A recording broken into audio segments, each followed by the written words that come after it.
Man United's 24-25 season was brutal. A 15th place finish, a Europa League final loss to Tottenham, and countless questions over squad quality. However, here's the thing. Don't panic, the club is on the right trajectory and Ruben Amorim is not being left to flounder. United have just completed the first phase of a radical rebuild, investing over £200 million in exciting talents like Matheus Cunha, Bryan Mbeumo, Benjamin Sesko, and Finn Lamons. Some fans are already asking, is it enough? The short answer is no, because phase 2 is coming and it's about clearing out the deadwood and building a squad tailored in Amorim's vision, a team that can dominate domestically and in Europe for years to come. This will take time and patience, but the plan is in place to give him exactly what he needs. Let us recap the summer of 2025. United were desperate for attacking these reinforcements after a goal-shy campaign. The club spent north of €200 million signing Cunha, Mbeumo, Sesko, and young goalkeeper Lamons.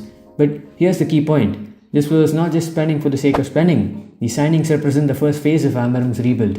Players who fit his style can grow in its system and bring cutting-edge attacking threats that the squad desperately lacks. It is also important to remember that some players were moved out to create space both financially and tactically. Jadon Sancho, for example, seems likely to depart permanently, while Maguire and Casemiro face contract uncertainties. These moves free up the wage bill and signal a club willing to take tough decisions to back the head coach.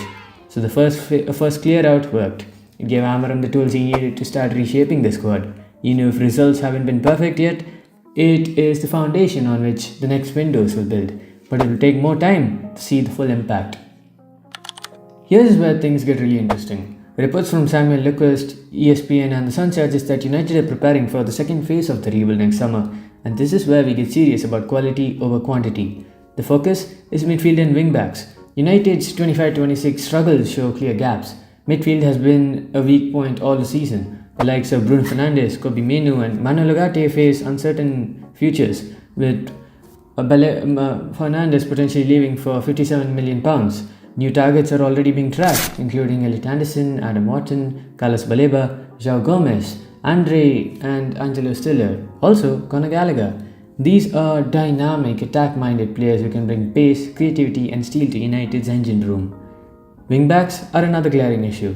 Patrick Dogu struggled against Everton, while Diogo Lalo and Ahmad have also had inconsistent impacts.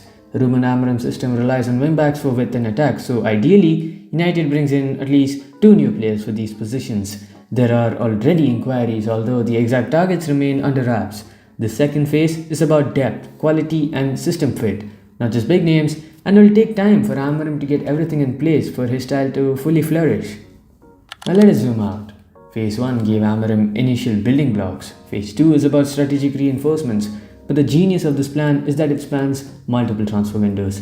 Amorim does not need miracles in one window. He's looking at 2 or 3 more windows to fully implement his style, the kind of football that requires intelligent passing, dynamic wingbacks, and a midfield capable of controlling games. He needs time to build a team that can win consistently. INEOS, United's co-owners, are fully behind this. They are planning and budgeting, not just reacting. Departures like Maguire, Casemiro, Sancho, and potentially Fernandes will help finance key signings without jeopardizing the club's long-term financial stability. The strategy is clear. Clear out the old, invest in the system, and create a team built to compete in all fronts. So who might come in during the next phase? In midfield, Elliot Anderson and Adam Wharton are already admired by United. Carlos Baleba, previously scouted, is also a target. João Gomes and Angelo Stiller, also Conor Gallagher, could all bring dynamic modern midfield qualities. For wingbacks, reports suggest United aim for at least 2 new options to solidify Amorim's system. Specific names are yet to be revealed, but the strategy is clear. The club wants attack-minded, defensive-capable wingbacks to provide width and penetration. This is not a scattergun approach. This is a carefully calculated rebuild, designed to give Amorim the tools to win games and, importantly, build a team that lasts. All of this requires patience because a manager cannot build a legacy in one window, and Amorim understands that perfectly. Manchester United's trajectory is finally heading in the right direction. The first clear out addressed attacking deficiencies. The second phase will target midfield and wingbacks, and further windows will give Amorim the time, space and resources to build a team that can compete for trophies consistently. It is a long-term plan backed by INEOS, and it shows the club is serious about putting the manager in the best position to succeed. Results may not be perfect yet, but the foundations are being laid, and United fans should be excited because this rebuild is designed to last.